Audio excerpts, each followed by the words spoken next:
Okay, you know the song, right? 12 drummers drumming, 10 lords a-leaping. But what if the 12 days of Christmas could actually make you healthier? Today, we're doing just that. We're swapping the partridge for protection and remixing a festive classic to unwrap a super important guide to sexual health. I mean, really think about that for a second.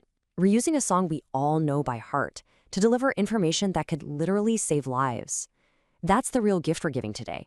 Knowledge that protects you and the people you care about long after the holiday decorations come down. So yeah, we're turning the 12 days of Christmas into a guide for sexual wellness that's actually easy to remember. And trust me, these gifts are way more valuable than a partridge in a pear tree. This is all about empowerment. So let's get into it and build our safety toolkit. These first 4 days, they're the absolute essentials, the foundation for everything else we're going to talk about. On the first day of Christmas, my true love gave to me. Our very first gift is a simple reminder to get tested. And here's the key. We need to change how we think about this. This isn't about fear or suspicion. It's just a routine act of responsibility, like going to the dentist. Why? Because a ton of STDs are basically silent invaders. They show zero symptoms. So testing is literally the only way to know for sure what's going on. On to day 2. What's next on our list? 2 turtle doves? Nah, how about 2 condoms? Though, let's be real, a whole box is probably better. But here's the thing, just having them isn't enough. Using them correctly every time is the real game changer. When you get it right, this simple little tool is one of the most powerful things we have to prevent transmission. All right, let's see what's behind door number 3. Forget 3 French hens, we're talking 3 helpful apps. I mean, your phone is already your calendar, your map, your bank, so why not let it be your health advocate too? Seriously, take 5 minutes after this explainer and just search your app store. You can find apps that set testing reminders or even help you find local clinics. It's time to put that amazing technology to work for your well-being. And day 4 brings us one of the most powerful tools of all, honestly. Instead of 4 calling birds, how about 4 crucial conversations? This is where safety and respect really come together. Look, talking openly about boundaries, consent, testing history, and contraception isn't a mood killer. It's actually the foundation of a confident and, frankly, much better and safer experience for everyone involved. Okay, so we've got our basic toolkit. Now it's time to build on that with some essential knowledge. We're going to cover some rules, some signs to watch for, and a few common myths that seriously need busting. On the 5th day, we're getting a set of principles to live by. 5 golden rings? How about 5 golden rules?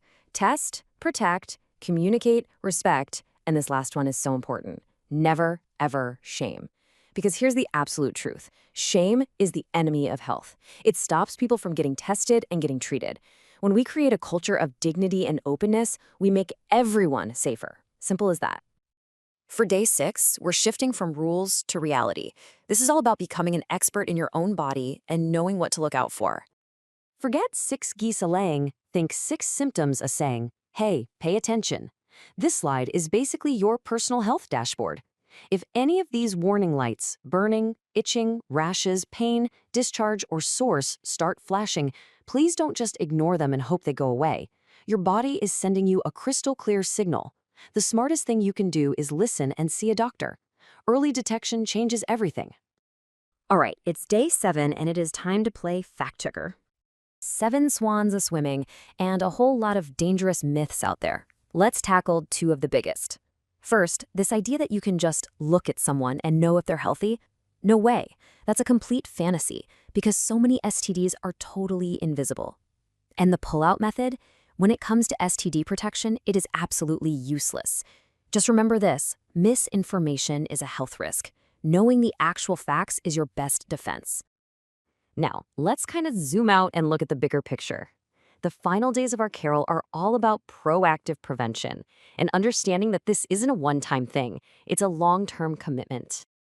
On day 8, we're talking about one of the true marvels of modern medicine, vaccines. For diseases like HPV and hepatitis, getting vaccinated isn't just a quick shot in the arm. It's a profound gift of prevention that you give to yourself and to every single partner you'll have in the future. It's truly the definition of a gift that keeps on giving. Okay, for day 9, let's talk about access. Think 9 ladies dancing their way to a nearby clinic, because care is so much more accessible than you might think. Many places offer low-cost or even free services. And that leads us right into day 10, which carries a message of real hope: 10 effective treatments. For so many common STDs, a diagnosis is not a life sentence. With early detection, many are completely curable. The key is just taking that first step to get checked out. We're almost there. On day 11, we focus on the end goal, having 11 or 100 or 1,000 conversations where pleasure and safety aren't enemies, but partners. This whole thing is about creating a sex life that is both safe and fulfilling. And that brings us to our grand finale, day 12. 12 months of awareness. Because this isn't a one-and-done conversation. It's a commitment to year-round self-care and respect. Sexual health is for life, not just for the holidays. I want to just pause on this for a moment because it perfectly sums up the spirit of this entire explainer. Protection demonstrates care. Testing shows love. Knowledge represents empowerment. This totally shifts the conversation away from fear and puts it right where it belongs, in a place of mutual respect and personal strength. So as we finish unwrapping these 12 days of health, I'm going to leave you with this question. What's the one conversation you will start this season? Whether it's with a partner, a good friend, or even just a promise you make to yourself to finally get tested, that one conversation, that one small step, might just be the most important gift anyone gives this year.